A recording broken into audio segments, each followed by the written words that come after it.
वन्देऽहं श्रीगुरो श्रीयुतपतिकमलं श्रीगुरुं वैष्णवांश्च श्रीरूपं साग्रजातं सहगण रघुनाथान्वितं तं सजीवं साद्वैतं सावधूतं परिजनसहितं कृष्णचैतन्यदेवं श्रीराधा कृष्णपादान् सहगण ललिता शिवशाखान्वितांश्च। जय श्री कृष्ण चैतन्य प्रभु नित्यानंद श्री अद्वैत गदाधर शिवासादि गौर भक्तवृंद। हरे कृष्णा कृष्णा कृष्णा हरे हरे, हरे राम राम राम हरे हरे।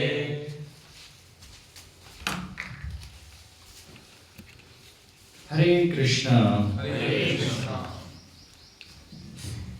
आज हम श्री कृष्ण चैतन्य महाप्रभु के जीवन के बारे में कुछ चर्चा करेंगे कि चैतन्य महाप्रभु कौन थे और क्यों उनका यहाँ पर प्राकट्य हुआ। सुना आप लोगों ने चैतन्य महाप्रभु के बारे में? नहीं सुना, कुछ कम सुना होगा, इसमें ज़्यादा नहीं सुना है।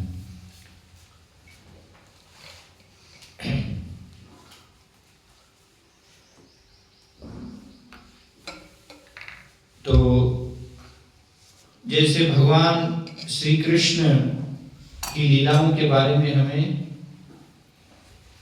श्रीमद् भागवतम ग्रंथ और पुराणों के माध्यम से पता चलता है। अलग अलग पुराणों में उनकी लीलाओं के बारे में वर्णन है, मुख्य रूप से श्रीमद् भागवतम में। तो ऐसे ही चैतन्य महाप्रभु जो है आज से लगभग 500 वर्ष पूर्व नवद्वीप में प्रकट हुए। वहाँ पर उन्होंने अपनी लीलाएं की अपने पार्षदों के साथ। तो उनके प्रमुख जो पार्षद थे, जो कि हमेशा उनके साथ में रहे, मुख्य रूप से 2 पार्षद जो है मुरारी गुप्त और स्वरूप दामोदर। तो उन्होंने अपनी डायरी में हर चीज जो भी चैतन्य महाप्रभु ने लीलाएं की वो सब उसको नोट किया, लिखा। और बाद में जो है उन्हीं के आधार पर श्री वृंदावन दास ठाकुर, जो कृष्ण लीला में व्यासदेव थे, वही उस समय में चैतन्य महाप्रभु की लीला में वृंदावन दास ठाकुर के रूप में अवतरित हुए। तो उन्होंने जैसे श्रीमद् भागवतम लिखा भगवान की लीलाओं को जानने के लिए, उसी प्रकार से चैतन्य महाप्रभु की लीलाओं को समझने के लिए चैतन्य भागवत नाम से ग्रंथ लिखा, जिसके माध्यम से हम चैतन्य, और बाद में फिर उसी आधार पर कृष्णदास कविराज गोस्वामी ने चैतन्य चरितामृत लिखी, जिसमें कि पूर्ण रूप से चैतन्य महाप्रभु की लीलाओं का वर्णन किया गया है। तो चैतन्य महाप्रभु जो है वो स्वयं भगवान श्री कृष्ण ही हैं। हालांकि ये बहुत ही कम लोग इसको जानते हैं संसार में, क्योंकि चैतन्य महाप्रभु जब प्रकट हुए तो उनका एक विशेष उद्देश्य था। उन्होंने अपने आप को भगवान के रूप में प्रदर्शित नहीं किया, भगवान के रूप में घोषित नहीं किया। जैसे कृष्ण जब आए तो अपनी अनेक लीलाओं के माध्यम से, हालांकि एक साधारण नर रूप से लीला कर रहे थे भगवान श्री कृष्ण, लेकिन फिर भी उन्होंने बहुत सारे जो है अलौकिक कार्य करके ये प्रकट किया कि कैसे कृष्ण में स्वयं भगवान है। और स्वयं अपने आप को उन्होंने भगवद गीता में बताया है ना, कि अर्जुन के माध्यम से कि मैं स्वयं भगवान हूँ। तो इस प्रकार से और संसार में भी प्रचार हुआ। तो इसीलिए लोग जो है अधिकतर जानते हैं, बचपन से जन्म से ही हम राम के बारे में, कृष्ण के बारे में सुनते आ रहे हैं। तो सब लोग इसलिए जानते हैं कि राम और कृष्ण क्या है, भगवान है। लेकिन चैतन्य महाप्रभु के बारे में बहुत ही कम लोग जान पाते हैं, कुछ वैष्णव को छोड़ करके। और अधिकतर हम देखते हैं कि लोगों को ये जानकारी नहीं है कि चैतन्य महाप्रभु स्वयं कृष्ण ही है। तो इसीलिए ये शास्त्र जो है वो आधार है। हमेशा हमें भगवान के बारे में हम कैसे समझ सकते हैं? शास्त्र के माध्यम से, शास्त्रों के द्वारा ही उसका हमें प्रमाण प्राप्त होता है कि भगवान के कैसे जो है अवतार होते हैं, भगवान किन कारणों से अवतार ग्रहण करते हैं। तो बहुत सारे लोग ऐसा सोच सकते हैं कि नहीं, ये अंतर्राष्ट्रीय कृष्ण भावनामृत जो संघ है तो चेतन महाप्रभु के संप्रदाय में ही आ रहा है, तो इसीलिए वो लोग उन्होंने जो है चेतन महाप्रभु को भगवान बना दिया, वो भगवान मानने लगे। ऐसे बहुत सारे संप्रदाय के लोग उनके जो है आचार्यों को भगवान बना देते हैं, तो इसलिए आप लोग भी बोल रहे नहीं, तो इसीलिए हम नहीं बोल रहे। इसका आधार क्या है? शास्त्र आधार है कि सारे शास्त्रों में क्या है? वर्णन है। और स्वयं चेतन महाप्रभु जो है उन्होंने अपने लीलाओं के माध्यम से भी प्रदर्शित किया, हालांकि वो एक भक्त के वेश में आए थे, तो हम उसकी चर्चा करेंगे क्यों वास्तव में चेतन महाप्रभु जो है भक्त के वेश में अवतरित हुए, भगवान स्वयं भक्त का रूप लेकर के क्यों आए, इस धराधाम पर अवतरित हुए। लेकिन स्वयं चेतन महाप्रभु ने अपने लीलाओं के माध्यम से भी प्रदर्शित किया कि कैसे वो भगवान है।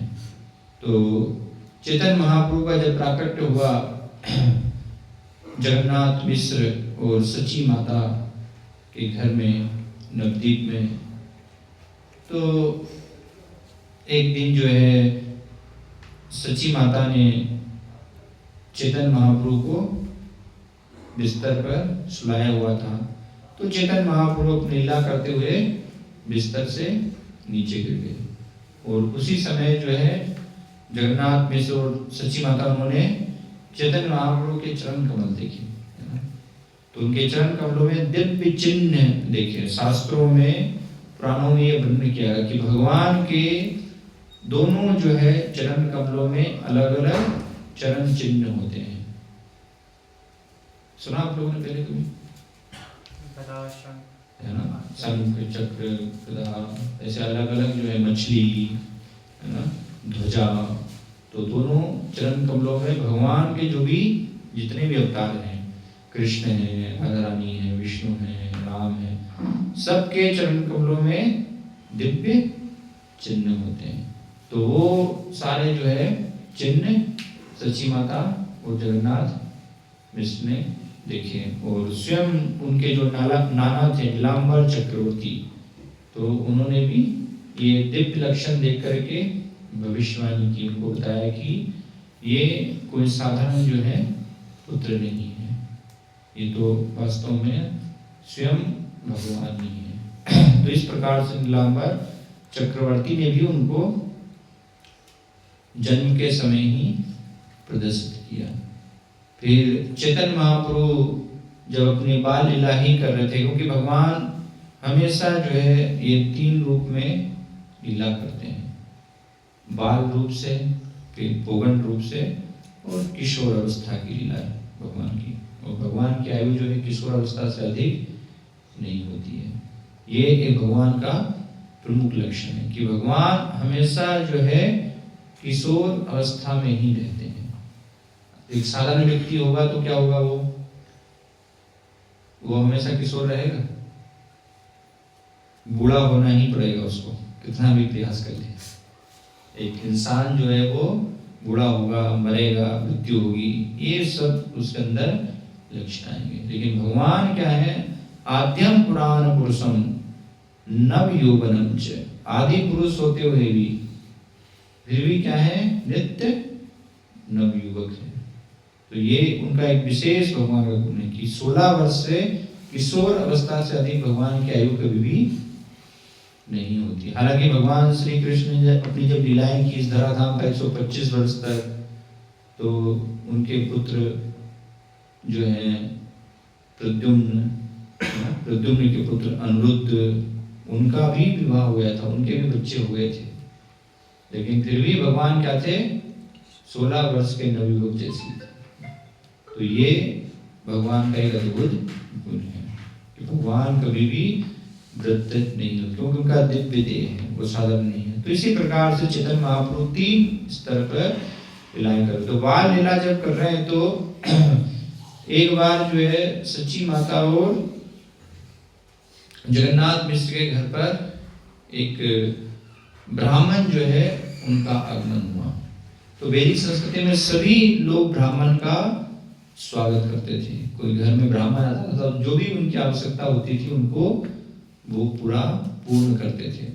तो ब्राह्मण ने कहा कि मैं भोजन करूंगा, तो साधारणतः ब्राह्मण अपने हाथ से ही स्वयं बनाते थे। तो इसलिए उन्होंने सच्ची माता जगन्नाथ मिश्र उन्होंने एक घर का कमरा उनको दे दिया, सारी सामग्री दे दी कि आप यहाँ पर जो है भोजन बनाइए और फिर आप ग्रहण कीजिएगा। तो ब्राह्मण जो भी है वो बिना भगवान को अर्पण किए ग्रहण नहीं करते हैं कुछ भी। तो इसीलिए उन ब्राह्मण देव ने जो है सारी सामग्री प्राप्त करके भोजन बनाया और फिर वो भगवान को भोग लगाया। सामान्यतः हर घर में पहले शालिग्राम शिला होती थी जो कि भगवान का ही स्वरूप है। शालिग्राम शिला स्वयं भगवान से अभिन्न है। तो उनको जो है उन्होंने अर्पण किया। तो जब अर्पण किया और प्रार्थना की कि भगवान आप ये भोग जो है ग्रहण करें, तो चैतन्य महाप्रभु जो कि उस समय छोटे से अभी बाल रूप में लीला कर रहे हैं, तो अपने घुटनों की बल चल करके, उनका नाम निमाई था उस समय। चैतन्य महाप्रभु का बचपन में निमाई नाम रखा। क्यों निमाई नाम रखा? उसके पीछे कारण ये है कि चैतन्य महाप्रभु का जन्म जो है योग पीठ में एक नीम के वृक्ष के नीचे हुआ था। तो इसीलिए उनका नाम जो है निमाई रख दिया गया। तो चैतन्य महाप्रभु जो है जब भोग निवेदन किया तो घुटनों के बल चल करके वहां पर आ गए और वो प्लेट जो उन्होंने रखी थी वो उसमें से खाने लगे। तो ये जब ब्राह्मण ने देखा तो वो तो साधारण बालक सोच रहा था, तो उसने सोचा कि ये बालक ने भी क्या कर दिया है, इसको झूठा कर दिया। तो ये अब भगवान को निवेदित नहीं किया सकता, और भगवान को अगर ग्रहण अब नहीं लेंगे तो फिर मैं भी कैसे ग्रहण करूंगा, है ना। तो थोड़ा सा नाराज हुए ब्राह्मण देव, लेकिन जगन्नाथ में सच्ची माता ने कहा कि ठीक है, दोबारा से आप जो है साफ सफाई करके दोबारा से फिर बनाएंगे। अब हम जो ध्यान रखेंगे कि ये निमाई दर ना पाए हैं।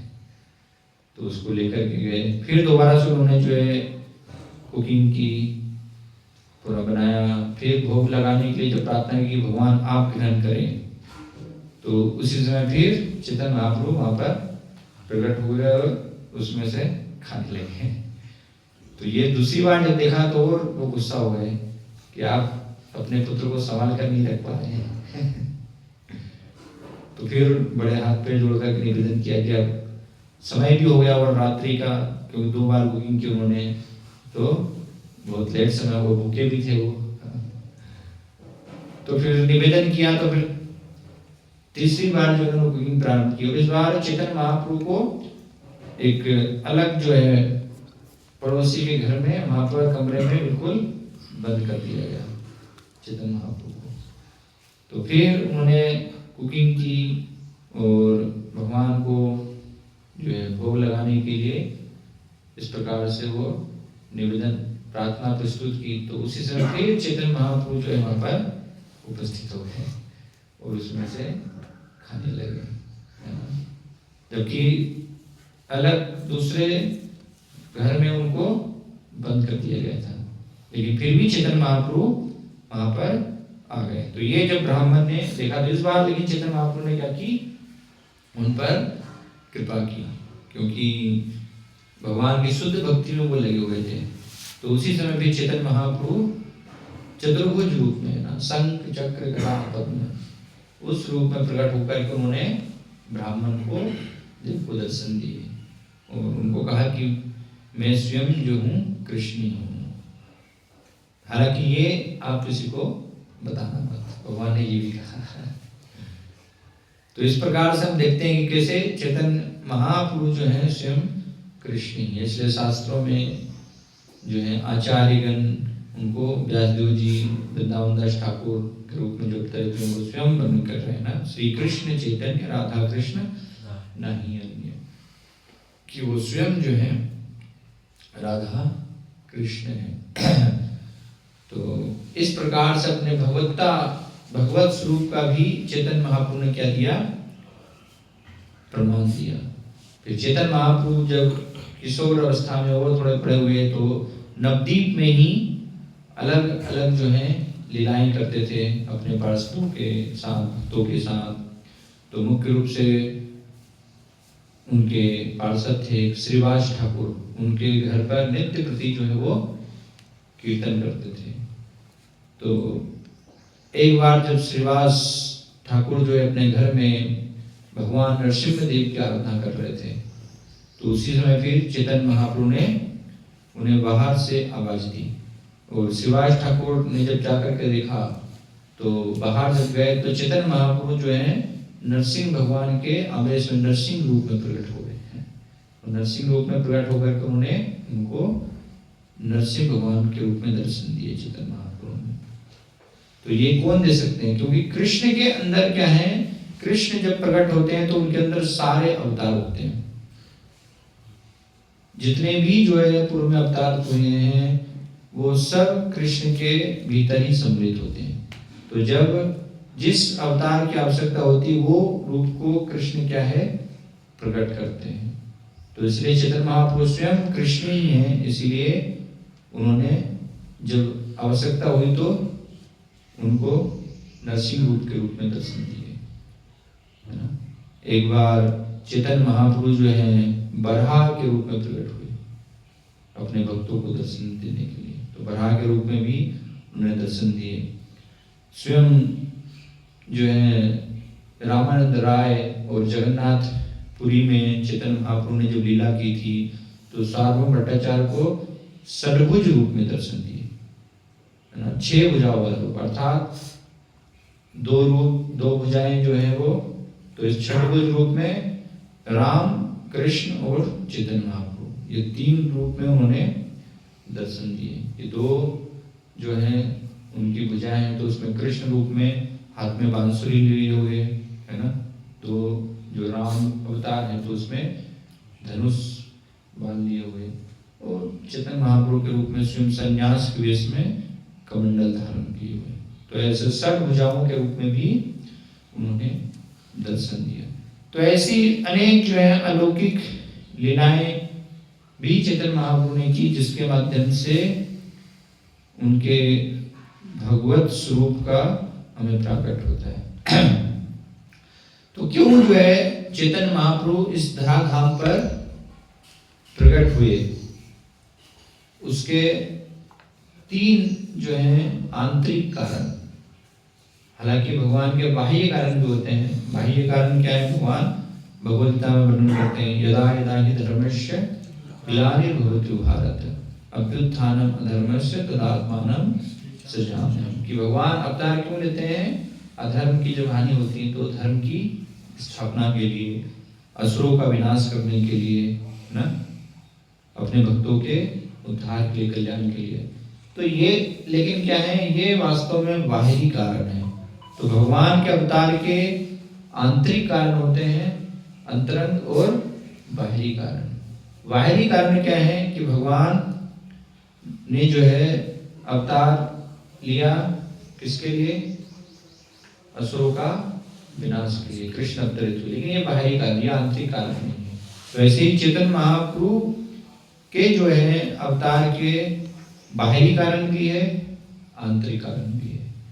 बाहरी कारण क्या है कि चैतन्य महाप्रभु जो है किस लिए प्रकट हुए, मुख्य रूप से कलयुग का युग धर्म जो है, कली काले नाम रूपे कृष्ण अवतार, नाम हईते है सर्व जगत निष्ठार।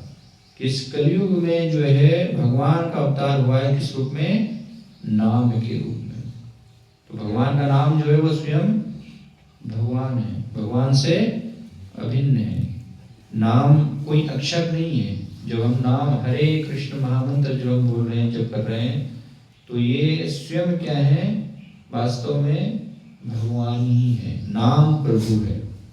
हालांकि वो हम अपनी अज्ञानता के कारण उसका भी साक्षात्कार नहीं कर पा रहे हैं, लेकिन वास्तव में भगवान का जो नाम है वो स्वयं क्या है, भगवान है, कोई अंतर नहीं है किसी प्रकार से।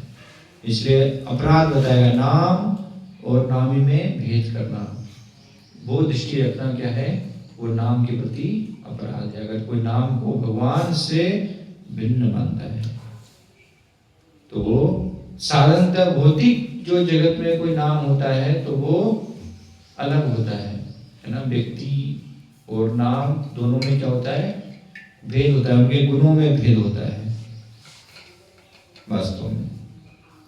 जैसे आम, वास्तव में जो आम है ना, और आम नाम है, दोनों में भेद है कि नहीं। हम आम आम बोलेंगे तो आपको आम का रस मिलेगा क्या, तो भेद है ना, अर्थात उस रस चाहिए तो आपको फिर आम खाना पड़ेगा। केवल नाम आम आम पुकारने से आपको लाभ नहीं होगा। लेकिन भगवान का जो नाम है वो क्या है, स्वयं भगवान सभी, और भगवान जो है वो रसो वैसा है, सभी रस के स्रोत हैं, रस के आधार हैं। इसलिए जब भगवान का नाम हम लेते हैं तो दिव्य रस का हमें आस्वादन प्राप्त होता है। तो इसलिए कोई किसी भी प्रकार से अंतर नहीं है हम जब भगवान का नाम ले रहे हैं। चैतन्य महाप्रभु जो है, जो अपने भक्तों के साथ लीलाएं कर रहे थे, तो एक बार भक्तों की इच्छा हुई, उनको जो है भूख लगी, तो चैतन्य महाप्रभु ने तुरंत जो है भूमि में एक आम की गुठली डाली, और तुरंत भक्तों के देखते ही देखते जो है वो एक वृक्ष बन गया है, और वृक्ष बन गया और उसमें तुरंत जो है फल प्रकट हो गए। और फल भी कैसा है ना, ये बहुत अद्भुत जो है आश्चर्य, ये भगवान ही कर सकते हैं केवल, कि उसके वो फल के अंदर जो है छिलका गुठली कुछ भी नहीं थी। श्रीमद् भागवतम रूपी जो वेदों का जो फल है उसकी भी तुलना इसी प्रकार से की गई। निगम कल्पतरोर गलितम फलम सुख मुखाद अमृत द्रव्य शीतम पिबत भागवतम रसमालयम मुहुरहु रसिका मुहि भागवतम। कि ये भागवत जो कुरान है ये ऐसा जो है वेदों का दिव्य पक्व फल है, जिसमें केवल एसेंस है, सार, रसी रस है, ना छिलका है ना गुठली है, आपको परेशानी की कोई आवश्यकता नहीं है। तो चैतन्य महाप्रभु ने भी ऐसा वृक्ष जो है प्रकट किया कि जिसमें आम का फल तो लगा था लेकिन उसमें छिलका और गुठली नहीं था, और बहुत जो है मीठा है ना, अमृत के समान उसका जो है टेस्ट था। तो चैतन्य महाप्रभु ने सब उनके पार्षदों को वो एक एक फल वितरित किया, और एक फल इतना बड़ा जो है साइज का था कि वो भक्तों ने ग्रहण किया तो उससे पूर्ण रूप से संतुष्ट हो गए। तो ऐसे एक साल तक जो है वो फल लगा रहा। प्रतिदिन चैतन्य महाप्रभु अपने पार्षदों के साथ लीला करते थे, नृत्य करते थे, कीर्तन नृत्य, और बाद में फिर प्रसाद। कीर्तन नृत्य करने के बाद एक आम खाते थे और सब संतुष्ट हो जाते थे। तो एक साल तक ये लीला चलती रही। सोचिए, तुरंत पृथ्वी में डाला और तुरंत क्या हो गया, वो पेड़ बन गया। तो आज भी आप जाएंगे नवदीप, तो वहां पर जहाँ पर जय चैतन्य महाप्रभु ने वो आम लगाया था, वो उसको बोलते हैं आम्रबाग, स्थान का नाम है।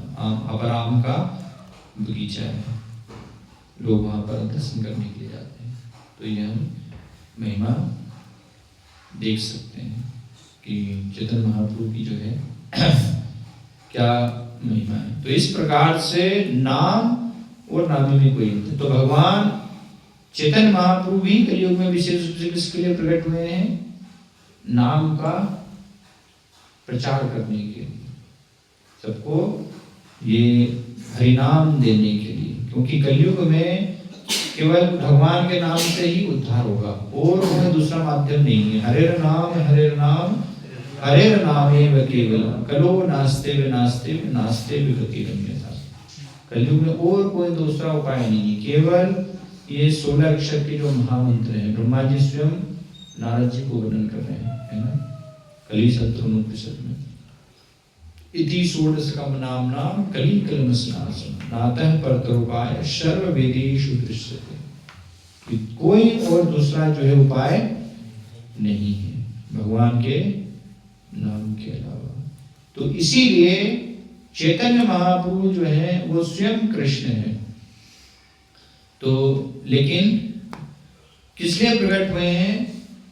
सबको जो है ये हरिनाम देने के लिए, प्रचार करने के लिए। और कैसे प्रकट हुए? एक भक्त के वेश में। भगवान है लेकिन भगवान आए हैं एक भक्त के वेश में, अर्थात स्वयं जो है अपनी ही भक्ति कर रहे हैं। भगवान ही स्वयं अपनी भक्ति करके दिखा रहे हैं कि भक्ति वास्तव में क्या होती है। इसलिए आपने आची प्रभु जीवे सिखाए। चेतन महाप्रभु ने विचार किया जब तक मैं स्वयं जो है आचरण करके नहीं सिखाऊंगा तो लोग कैसे जान पाएंगे कि वास्तव में भगवान की भक्ति किस तरह की जाती, भक्ति वास्तव में होती क्या है। तो इसीलिए स्वयं चैतन्य महाप्रभु ही हमें राधा कृष्ण की भक्ति करके सिखा रहे हैं। सोचिए, भगवान ही हमें बता रहे हैं कि वास्तव में भगवान को हम कैसे प्रसन्न कर सकते हैं, भगवान की भक्ति कैसे की जाती है। तो इसलिए हरिनाम के माध्यम से हरिनाम का प्रचार करके उन्होंने जो है ये भक्ति को सीख। लेकिन ये भी क्या है, वास्तव में बाहरी कारण, ये आंतरिक कारण नहीं है, चेतन महाप्रभु के प्राकट्य का, है ना। हरिनाम के माध्यम से उन्होंने सब जीवों का जो है कल्याण किया, सब लोगों को अपनी भक्ति दी। तो भगवान जब प्रकट होते हैं तो भगवान एक कार्य नहीं करते, धराधाम में प्रकट एक साथ बहुत सारे कार्य करते हैं। भगवान के आने का उद्देश्य जो है, कई सारे उद्देश्य होते हैं इस जगत में। जब वो आते हैं तो एक साथ कई सारे कार्य भगवान क्या कर देते हैं, संपन्न कर देते हैं। तो इसीलिए चेतन महाप्रभु जब आए तो उन्होंने भी ये युग धर्म का प्रसार किया, जिसको सबको उन्होंने वितरित किया खुले रूप से। इसलिए चेतन महाप्रभु जो है वो क्या है, हालांकि कृष्ण ही है लेकिन कृष्ण से भी अधिक दयालु रूप में अभी प्रकट हुए हैं। इसलिए उनको रूप गोस्वामी जो है स्तुति कर रहे हैं, ओम नमो महावदन्याय कृष्ण प्रेम प्रदायते कृष्णाय कृष्ण चैतन्य नामने गुरुत विषय नमः। कि महावदन्याय अवतार है ये भगवान के, है ना। ऐसे अवतार जो पहले कोई भी ऐसा अवतार नहीं हुआ। भगवान के जितने भी अवतार हुए हैं, रामादि मूर्ति शुक्ला नियमेन तिष्ठन नानावतार मकरोत भुवनान मुकुंदो, कि राम नरसिंह वराह कुर्म जितने भी, वो सब अवतार में भगवान क्या है, एक विशेष केवल कार्य करते हैं। लेकिन इस प्रकार से महावदन्याय रूप से सबके प्रति कृपा प्रदर्शित नहीं करते। जैसे भगवान भी जब आए तो भगवान ने भी शर्त रखी। क्या शर्त रखी भगवान ने? सर्वधर्मान परित्यज्य माम एकम शरणं व्रज अहम त्वाम सर्वपापेभ्यो मोक्षयिष्यामि मा शुचः। कि पहले मेरी शरण में आओ तब फिर तुम्हें सब पापों से मुक्त करूंगा। अगर भगवान की शरण में नहीं जाएंगे तो सभी पापों से हम मुक्त नहीं हो सकते, संभव नहीं है। लेकिन चेतन महाप्रभु वो क्या कह रहे हैं, कोई दिक्कत नहीं, जैसे भी हुआ, है ना। सबको हरिनाम के माध्यम से, बस आप केवल जो है क्या ले लो, ये हरिनाम ले लो, इसको बस ग्रहण कर लो। तो उसके माध्यम से चेतन महाप्रभु सबको क्या दे रहे हैं, कृष्ण प्रेम दे रहे हैं, राधा कृष्ण प्रेम प्रदान कर रहे हैं। इसीलिए पात्रापात्र विचार नहीं स्थान स्थान, जे जहां पाए तहां करे प्रेम दान। कोई पात्र है अपात्र है, उसका कोई जो है विचार नहीं। इसलिए हरिनाम में देश काल नियम का कोई नियम नहीं है। नाम नाम करें बहुधा निज सर्वशक्ति तत्रापि निमित स्मरणेन कालः। इसमें देश काल नियम का कोई विधान नहीं है। आप हर स्थिति में, दूसरी विधियों में ये सब संभव नहीं है। दूसरी कोई भी आप विधियां करेंगे तो उसमें देश काल परिस्थिति का ध्यान रखना होता है। भगवान की पूजा आपको करनी है ना, यज्ञ करना है, ध्यान करना है, ये सब विधियों में बहुत सारी सावधानी आवश्यकता है, बहुत सारे नियमों का पालन करना। आप चलते फिरते ध्यान कर सकते हैं क्या? संभव है? ध्यान के लिए एकाग्रता, एक स्थान चाहिए, एकांत शांत स्थान जहाँ कोई शोर शराबा ना हो, तब आप ध्यान लगा पाएंगे। चलते फिरते कभी ध्यान नहीं, लेकिन हरिनाम के माध्यम से चलते फिरते भी आप ध्यान की चरम अवस्था को प्राप्त कर सकते हैं। यज्ञ करने के लिए भी पवित्र एक स्थान चाहिए, शुद्ध सामग्री, तब आप यज्ञ कर सकते हैं, है ना। टॉयलेट में आप यज्ञ कर सकते हैं? संभव नहीं है। लेकिन हरिनाम जो है टॉयलेट में भी किया जा सकता है। टॉयलेट करते करते भी आप भगवान का नाम ले सकते हैं, कोई समस्या नहीं है। ये भगवान ने इतनी छूट दे दी है हमें हर स्थिति में। बिना नहाए अशुद्ध अवस्था में आप भगवान की पूजा कर सकते हैं। भगवान की पूजा करने के लिए शुद्ध होना है, आपको पाप कर्मों से मुक्त होना चाहिए ना, शुद्ध होना चाहिए। लेकिन भगवान का नाम कोई भी ले सकता है, शराबी भी भगवान का नाम ले सकता है, अशुद्ध अवस्था में भी आप नाम ले सकते हैं, है ना। ऐसा नहीं कि उसके लिए शुद्ध होना ही है।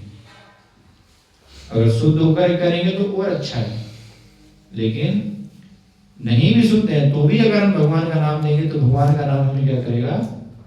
पवित्र करेगा। तो ये इसलिए वास्तव में क्या है, कलयुग में कृष्ण नाम की महिमा है। तो ये चैतन्य महाप्रभु जो है सबको उन्होंने ये नाम के प्रचार के माध्यम से उद्धार किया, कल्याण किया। जिसने भी ये नाम लिया तो तुरंत उनको कृष्ण प्रेम प्रदान करते। लेकिन ये सब क्या है? बाहरी कारण है उनके प्राकट्य के। तो आंतरिक जो है कारण वो क्या है? आंतरिक कारण तीन जो है आंतरिक कारण है चैतन्य महाप्रभु वास्तव में क्यों आए। ये जब हम समझेंगे तभी वास्तव में चैतन्य महाप्रभु को समझ पाएंगे कैसे वो बहुत ही दयालु हैं, महावदन्यान है ना। तो पहला कारण जो है कृष्णदास कविराज गोस्वामी वर्णन करते हैं चैतन्य चेतावनी में ना, 3 ये श्लोकों के माध्यम से। तो पहला कारण जो है आंतरिक कारण वर्णन कर रहे हैं। क्या वर्णन कर रहे हैं? अनर्पित चरिम चिराग करुणया अवतीर्ण करो समर्पयितुम उन्नतो ज्वल रसाम शुभक्ति शिवम हरि पुरट सुंदर धुति कदम्ब संदीप्त सदा हृदय करंदरे स्फृतु व सचिनंदन। कि जो पहला ये कारण है कि सचिनंदन है ना, सची देवी के पुत्र के नाम से जो प्रसिद्ध है, तो वो इस धराधाम पर प्रकट हुए हैं। किस लिए प्रकट हुए हैं?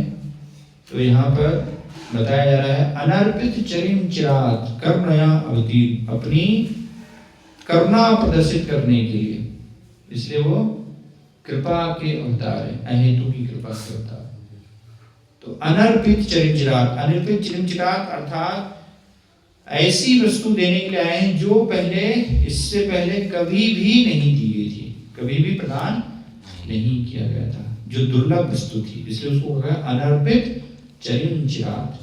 तो ऐसी वस्तु को देने के लिए आए, अर्थात स्वभक्ति स्वयं, अपनी स्वभक्ति जो है वो स्वयं चैतन्य महाप्रभु कृष्ण स्वयं उसको देने के लिए आए हैं, स्वयं करके दिखा रहे हैं भक्ति, है ना, सबको सिखा रहे हैं भक्त के वेश में। इसलिए चैतन्य महाप्रभु हालांकि स्वयं भगवान है, लेकिन कैसे वो लीला कर रहे हैं?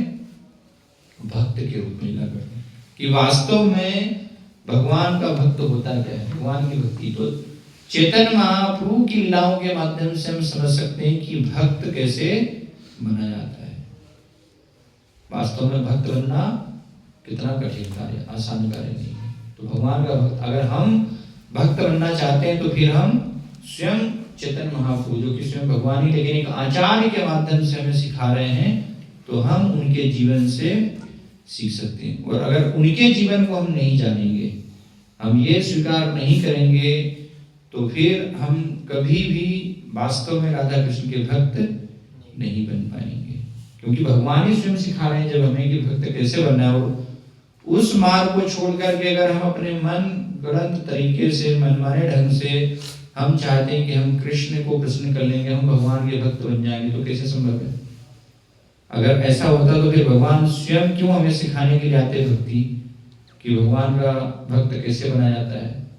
तो इसीलिए चैतन्य महाप्रभु का हमें अनुसरण करना होगा अगर वास्तव में हमें भगवान के सही मायने में भक्त बनना है, कि वास्तविक भक्त क्या होता है। तो चैतन्य महाप्रभु जैसा अपनी लीलाओं के माध्यम से उन्होंने सिखाया, उस प्रकार से अगर हम भक्ति करेंगे तो फिर हम भी भगवान के शुद्ध भक्त बन सकते हैं। तो ये बहुत ही महत्वपूर्ण जो है भगवान का गुण है कि हर अवतार में, इससे पहले भगवान क्या है, स्वयं भगवान के रूप में ही अवतरित होते थे, लेकिन इस बार जो है स्वयं भक्त के रूप में अवतरित होकर के स्वयं अपनी भक्ति सिखा करके सबको जो है वो भक्ति हरिनाम के माध्यम से प्रदान कर रहे। तो इसीलिए कहा कि अनर्पित चिरंचिराग, अर्थात ऐसा जो कभी भी नहीं दिया गया था उसको देने के लिए चैतन्य महाप्रभु यहाँ पर आए हैं। तो ये जो है पहला यहाँ पर कारण बता रहे हैं।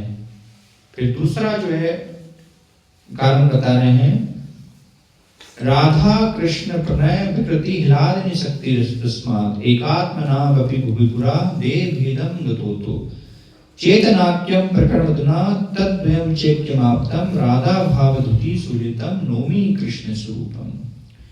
कि चैतन्य महाप्रभु जो है यहाँ पर प्रकट हुए कैसे, जो राधा और कृष्ण प्रणय विकृति ह्लादिनी शक्ति तस्मात्, राधा और कृष्ण जो है वो दो नहीं है, एक ही है। एकात्मना भुविपुरा देह भेदम गतोतो, केवल देह में जो है हमें भेद दिख रहा है, अंतर दिख रहा है कि दो देह हैं, एक राधा है और एक कृष्ण है, लेकिन आत्मा क्या है, एक ही है, दो नहीं है ना, आत्मा एक ही है।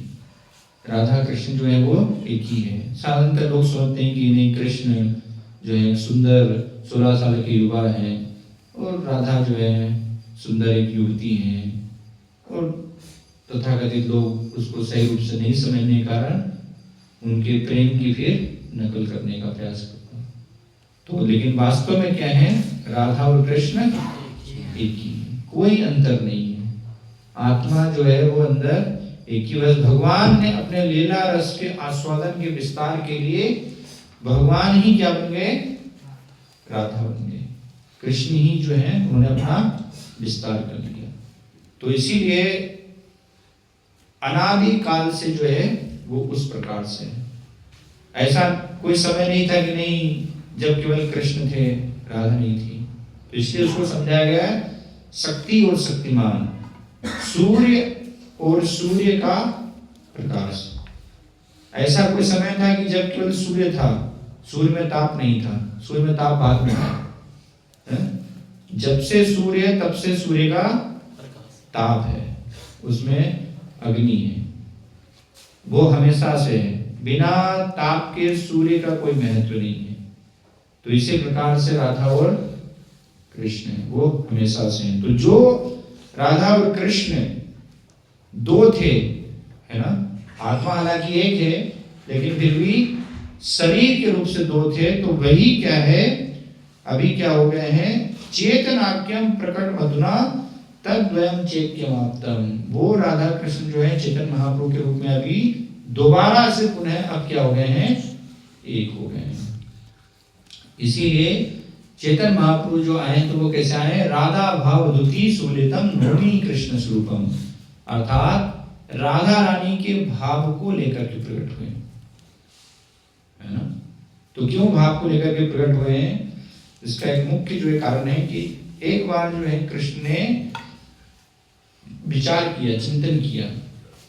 भगवान जब अपनी लीला कर रहे थे तो उन्होंने चिंतन करने लगे कि आखिर ऐसा क्या राधा रानी को जो है मेरी सेवा करने में आनंद प्राप्त होता है कि उतना आनंद तो मुझे सेवा स्वीकार करने में भी नहीं होता है जितना जो है मुझे सेवा लेने में आनंद प्राप्त होता है, उससे कहीं अधिक गुना जो गोपियां हैं और राधा रानी हैं, उनको सेवा करने में आनंद प्राप्त होता है। जितनी वो भगवान की सेवा करती हैं उतना ही उनका आनंद और क्या है, बढ़ जाता है। भगवान से भी उनको सेवा अर्पित करके कई गुना आनंद उनका अधिक बढ़ जाता है। तो भगवान ये विचार करने लगे कि मेरे सभी भक्तों में, हालांकि हर भक्त को इसी प्रकार से वो आनंद प्रदर्शित होता है, लेकिन ऐसे अनेक भक्तों में भी गोपियां और उसमें भी श्रीमती राधा रानी सबसे श्रेष्ठ भक्त हैं। तो इसीलिए भगवान वो विचार करने लगे कि ये आनंद को मैं भी कैसे अनुभव करूं। तो इसीलिए भगवान उस भाव को जानने के लिए, उस आनंद का रसास्वादन करने के लिए कि मेरे भक्तों को मेरी सेवा करने में मुझसे भी अधिक आनंद कैसे आता है ना। भक्ति का आखिर आनंद क्या है कि भक्ति करने के कारण जो है भक्तगण सारी भौतिक इच्छाओं से मुक्त हो जाते हैं और वो कुछ भी नहीं चाहे बदले में। मैं अगर उन्हें मुक्ति भी देना चाहता हूं तो मेरे भक्त जो है वो सालोक्य साष्टी सामर्थ्य सारूप्य एकत्वम है ना, ये सब मुक्ति भी जो है बिना मद सेवनम जना, मेरी सेवा के बिना वो ये सब भी नहीं चाहते। तो भौतिक भोग की तो फिर बात ही क्या है ना। क्योंकि भक्ति के आगे जो मुक्ति है वो मुक्ति स्वयं मुक्लतांजलि सेवते अस्मान धर्मार्थ काम गतः समय प्रतीक्षा। भक्ति के आगे मुक्ति तो एक दासी की तरह खड़ी रहती है। धर्म अर्थ काम मोक्ष इनका तो फिर कहना ही क्या है ना। वो हाथ जोड़े दासी की तरह उनकी सेवा में खड़ी रहती है कि हमें स्वीकार, लेकिन भक्त इनको कोई महत्व नहीं देता। तो ये भगवान जो है चेतन महाप्रभु कृष्ण ने ये इच्छा प्रकट की, मैं इसका जो है रसास्वादन करूंगा कि आखिर भक्ति का आनंद क्या है, राधा रानी को इतना दिव्य आनंद कैसे प्राप्त हो रहा है मेरी सेवा करने में। तो वो कृष्ण के रूप में कभी भी उसको नहीं समझ सकते जब तक भगवान है। वो कैसे समझा सकता है, बिना भक्त हुए वो उसका आस्वादन नहीं।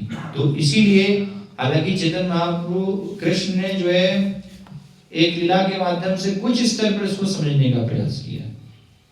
एक बार जब पूरा प्रलय हो गया, प्रलय काल में पूरा जलमग्न हो गया, तो उस समय मार्कंडेय ऋषि जो है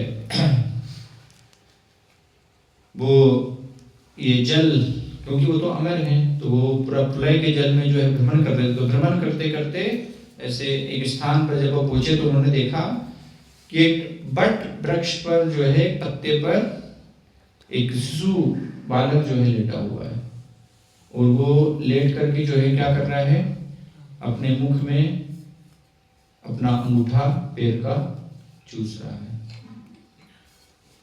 तो भगवान वो साक्षात कौन थे, उस शिशु के रूप में वो स्वयं भगवान ही थे, है ना। इसलिए भगवान की जो है स्तुति भी की जाती है। करार विंदे न पदार विंदम मुखार विंदे विनिवेशयंतम बटस्य पत्रस्य पुटे शयानम बालम मुकुंदम मनसा स्मरामि। कि मैं ऐसे भगवान बाल मुकुंद को जो है प्रणाम करता हूं, जो कि क्या कर रहे हैं, करार विंदे न पदार विंदम, कि अपने कर कमलों से अपने पद कमलों को है ना वो धारण किए हुए लेकर के क्या कर रहे हैं, मुखार विंदे विनिवेशयंतम, कि अपने कर कमलों से अपने चरण कमल का जो अंगूठा है उसको अपने मुख में चूस रहे हैं। और बटस्य पत्रस्य पुटे शयानम, एक बट पत्र पर लेटे हो। तो ऐसे भगवान को मैं प्रणाम कर। तो भगवान क्यों कर रहे हैं, उसके पीछे आंतरिक कारण क्या है कि भगवान अपने चरणों का स्वयं आस्वादन कर रहे हैं कि मेरे भक्त जो है वो निरंतर, जैसे मधुमक्खियां जो हैं फूलों के रस से कैसे आकर्षित होती हैं, उनसे लिपटी रहती। तो ऐसे भगवान विचार करते हैं, कृष्ण विचार कर रहे हैं कि मेरे भक्त जो है आखिर मेरे चरणों में ऐसा क्या है कि मेरे चरणों में जो है वो निरंतर आकर्षित रहते हैं। तो भगवान स्वयं इस लीला के माध्यम से अपने चरणों का क्या कर रहे हैं, आस्वादन कर रहे हैं। क्यों इस लीला के माध्यम से कर रहे हैं? आप अपने मुख का बेर का मुठा अपने मुंह में लीजिए, लेंगे आप? लोग गाली देंगे, क्या मूर्ख हो गया, ये इतना बड़ा हो गया क्यों? लेकिन वही एक छोटा सा बच्चा करेगा तो उसको आप गाली देंगे, आपको देखकर भी अच्छा लगेगा, है ना? क्योंकि साथ में बच्चा तो ये इस प्रकार से करता ही है। तो कृष्ण अगर 16 वर्ष के युवा हैं और उस रूप में जो अपना अंगूठा ले रहे हैं, और भगवान जो भी करते हैं तो देवी देवता तो देखते ही रहते हैं लीला। तो जब देवी देवता देखेंगे अरे कृष्ण ये क्या कर रहे हैं बड़े हुए, तो भगवान वो आस्वादन कैसे कर रहे हैं, वो अभी बाल लीला में कर रहे हैं, जिससे कि भाई किसी को पता नहीं चले कि मैं क्या कर रहा हूँ अभी। लेकिन भगवान वो आस्वादन दे रहे हैं, है ना? तो इसीलिए उसकी महिमा समझने के लिए, लेकिन उसमें भी पूरा नहीं समझ पाए, क्योंकि बिना भक्त का वेद धारण किए भक्ति की महिमा को भक्त बिना कोई नहीं समझ सकता, है ना? जैसे एक माँ का जो है प्रेम क्या होता है, माँ का दर्द क्या होता है अपने शिशु के लिए। कोई अगर स्त्री माँ नहीं बनी है तो क्या वो समझ पाएगी? 1000 पुस्तक पढ़ ले, है ना, लेकिन पूर्ण रूप से समझ में नहीं आएगा। थोड़ा कुछ समझ आ सकता है उसको, लेकिन पूर्ण रूप से तो कब समझ में आएगा? जब वो खुद माँ बनेगी, है? इसलिए बंगाली में कहा गया है ना कि बंध्या क्या बुझिबे प्रसव वेदना। सुनाया आपको? बंधा अर्थात बांझ, समझते हैं? बांझ, जिसको कोई संतान नहीं होती। तो ऐसी बांझ औरत जो है वो क्या समझ पाएगी कि प्रसव अर्थात डिलीवरी जो है उसकी पीड़ा क्या होती है ना? प्रसव वेदना, उसका दर्द क्या हो। जब उसको संतान होगी तभी तो वो समझ पाएगी कि हालांकि वो दर्द उसमें दुख है, लेकिन फिर भी उसमें आनंद भी है। इसलिए संसार की हर स्त्री जो है वो कष्ट होते हुए भी वो आनंद लेना चाहती है। पता है कि भाई उसमें कष्ट है ना, पुत्र को जन्म देने में, लेकिन फिर भी हर स्त्री जो है पुत्र उत्पन्न करना चाहती, संतान को जन्म देना चाहती है। तो इसीलिए भगवान भी भक्त हुए बिना वो उसकी महिमा नहीं समझ सकते, गोपियों की, विशेष रूप से राधा रानी की। तो इसीलिए भगवान इसका आस्वादन कर, इसलिए भगवान चैतन्य महाप्रभु क्या है? कृष्ण है, लेकिन भक्त के रूप में है। तो ये आंतरिक कारण दूसरा जो है। फिर तीसरा जो है आंतरिक कारण है, वो तीसरा आंतरिक कारण क्या है? यहाँ पे बताया जा रहा है कि स्वयं जो है एक बार जब द्वारिका में भगवान थे कृष्ण, तो उन्होंने अपने आप को दर्पण में देखा। इससे पहले कभी भगवान ने अपने आप को नहीं देखा था, क्योंकि आवश्यकता ही नहीं थी देखने की। तो जब भगवान ने अपने आप को दर्पण में देखा तो देख करके स्वयं कृष्ण जो है आश्चर्यचकित हो गए। ये कैसा जो है इतना अद्भुत सौंदर्य, इतना आश्चर्यजनक जो है सुंदरता कि मैं स्वयं जो है इस रूप से आकर्षित हुआ। अर्थात भगवान ही जब अपने आप को दर्पण में देख रहे हैं तो कृष्ण ही अपने रूप को देख करके उससे आश्चर्यचकित हो गए, क्योंकि भगवान का सौंदर्य ऐसा है। भगवान का सौंदर्य जो है वो हर दिन बढ़ता ही रहता है, हर क्षण जो है वो बढ़ती ही थी। ऐसा नहीं भौतिक जगत में किसी की सुंदरता है वो बढ़ती है क्या? वो सीमित रहेगी, है ना? आपको जन्म के अनुसार जितनी सुंदरता मिली उतनी ही रहेगी जैसी है ना? कितना भी आप जो है कॉस्मेटिक्स वगैरह चिपड़ लें, पोत लें, उससे कोई जो है वो बढ़ने वाली नहीं है ना? तो वैसी की वैसी ही वो रहेगी। लेकिन भगवान का सौंदर्य कैसा है? नित्य जो है वो सुंदरता बढ़ती ही रहती है भगवान की हर क्षण। तो इसलिए भगवान कृष्ण ने भी जब देखा अपने आप को तो वो आश्चर्यचकित हो गए, स्वयं अपने रूप से ही आकर्षित हुए बिना नहीं रह पाए कि ये कैसा जो है सौंदर्य है ना? इसलिए क्या बताया कि भगवान जो है सबको आकर्षित करते हैं। कृष्ण का सुंदर ऐसा है सर्वाकर्षक, कोई उनसे आकर्षित हुए बिना रह ही नहीं सकता। भगवान जब इस धराधाम पर थे तो केवल मनुष्य ही नहीं, भगवान से कौन आकर्षित हुए? पशु पक्षी है ना, कीट पतंग, सब कोई भगवान के सुंदर से आकर्षित हो रहा था। भौतिक जगत में कभी ऐसा होगा?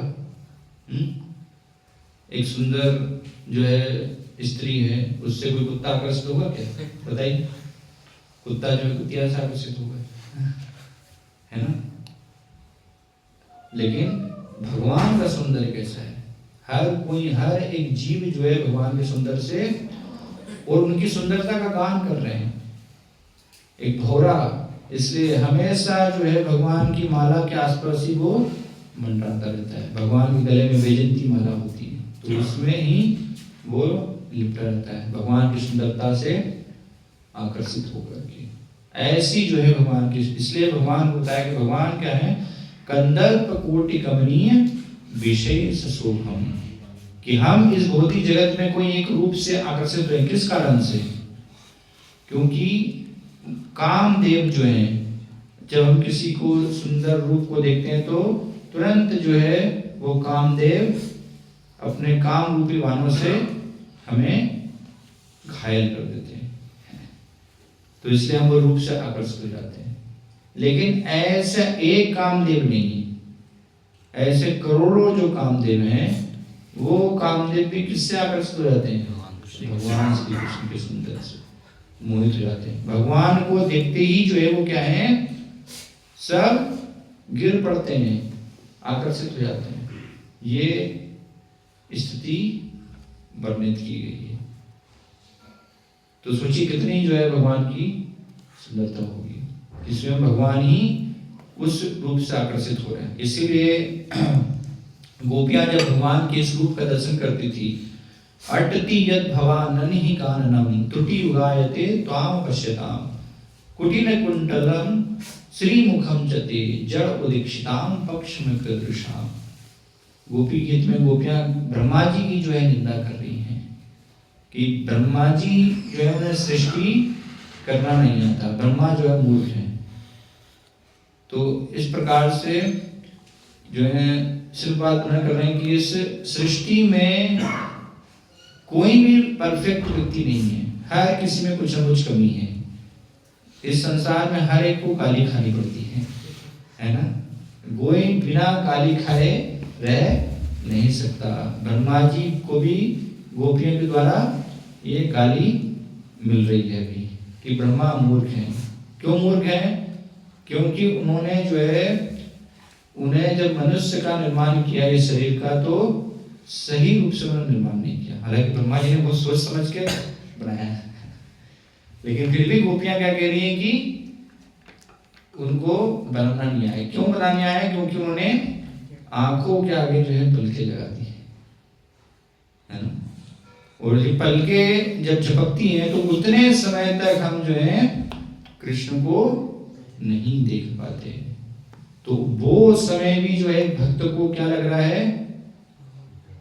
युगायतम निमिषेन चक्षुषा प्रावसायितम शून्यायतम जगत सर्वम गोविंद विरहेण। कई जो है वर्षों के समान प्रतीत हो रहा है। थोड़ा सा बस पलक हम झपकते हैं, उतना समय तक कृष्ण को नहीं। तो सोचिए कितना जो है सुंदर होगा कि भक्त इतना समय भी, गोपियां जो है केवल पलक नहीं झपकना चाहती, एक टक केवल कृष्ण को वो देखना चाहती। तो ये भगवान का जो है इस प्रकार से सुंदर है। तो इसीलिए इस सुंदरता का आस्वादन करना चाहते थे भगवान कि ये आखिर ऐसा जो है मेरी मधुरिमा, मेरा जो है ये सौंदर्य वास्तव में क्या है? तो स्वयं भगवान भक्त के वेश में श्री कृष्ण ही फिर क्या है? चेतन महाप्रभु के रूप में अवतरित होकर के उसका ये पूरा आस्वादन किया ना, कृष्ण के सौंदर्य का, राधा कृष्ण की भक्ति का, कि कैसे गोपियां जो हैं और सब भक्त भगवान के इस सुंदर से आकर्षित हो रहे हैं। तो इसीलिए बताया कि ये जगत की सुंदरता क्यों हमें आकर्षित करती है? क्योंकि हम भगवान की सुंदरता को नहीं जानते अभी। लेकिन जिस दिन भगवान के सुंदर से आकर्षित हो जाएंगे तो ये जगत हमें बिल्कुल कोयले की खान की तरह दिखाई देने लगेगा, कोई सुंदरता नहीं है। जगत पूरा क्या है, निरस है, इसमें कोई भी सुंदरता नहीं है। जो भी सुंदरता तथाकथित हमें दिखाई दे रही है वो वास्तविक में एक केवल प्रतिबिंब मात्र है ना। भगवान के सुंदरता के सामने, भगवान के भक्तों की सुंदरता के सामने वो कुछ भी सुंदरता नहीं है। यहाँ की जो भी है वो सब तथाकथित सुंदरता है, कुछ समय के लिए है केवल, है ना। हम किसी सुंदर मिस यूनिवर्स, मिस वर्ल्ड उनके रूप से आकर्षित हो जाते हैं, हम सपने देखने लगते हैं काश मुझे ये प्राप्त हो जाए, है ना। हालांकि वो कभी सपना पूरा होना नहीं है, फिर भी लोग जो है दिन में ही उसको कहते हैं दीवार स्वप्न देखने लगते हैं, है ना। कई बार हम फिल्म देख करके अपने आप को ही हम हीरो समझ लेते हैं कि ये हीरोइन तो मेरे लिए ही है, और ख्वाबों में हम जो है खो जाते हैं फिर, और ऐसे लोग अपना जीवन भी बर्बाद कर लेते हैं बहुत सारे।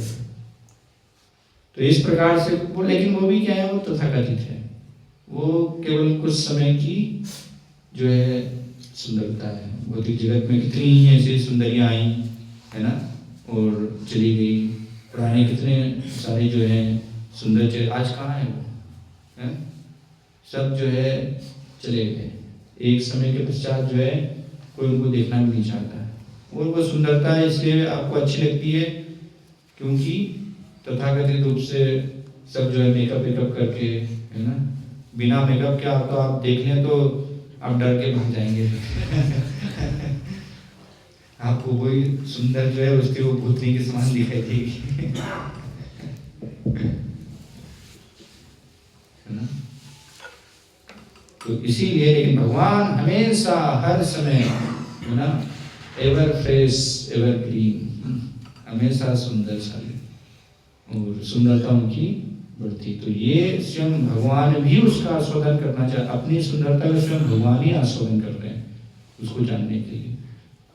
तो इसीलिए जब हम भगवान के सुंदर रूप से, श्याम सुंदर रूप से जब एक बार आकर्षित हो जाएंगे तो फिर ये जगत हमें जो है वो निरस्त लगेगा, इसमें कोई हमें सुंदरता फिर दिखाई नहीं देगी। कभी भी हम फिर संसार के सुंदर से आकर्षित नहीं होंगे, है ना। एक बार श्री प्रभुपाद जो है अपने एक शिष्य के साथ थे विदेश में, तो एरोप्लेन से जो है उतरे, उनके साथ एक शिष्य था, तो अभी नया ही वो जुड़ा था भक्ति में शिष्य।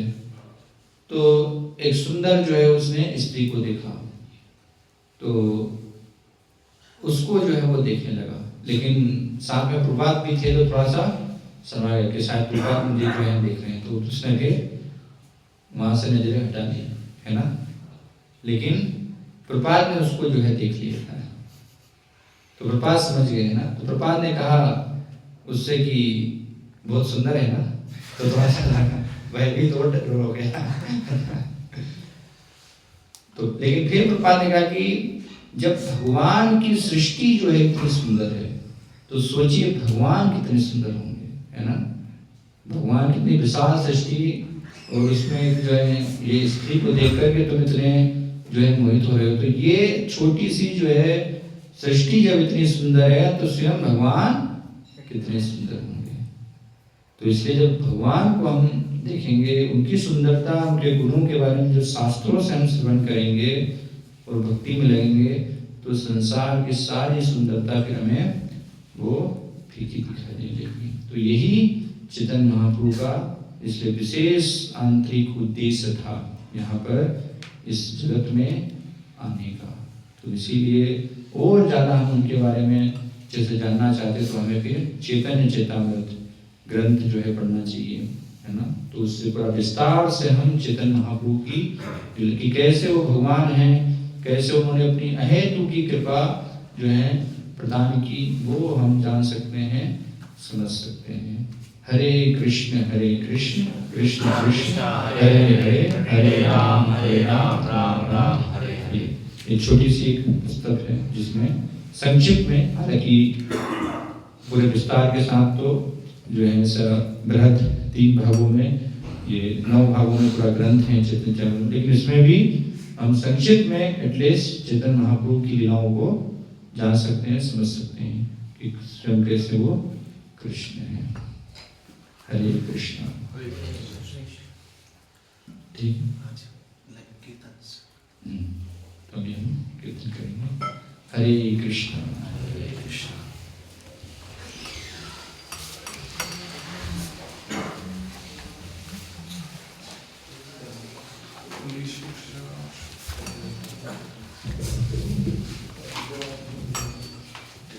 Dear.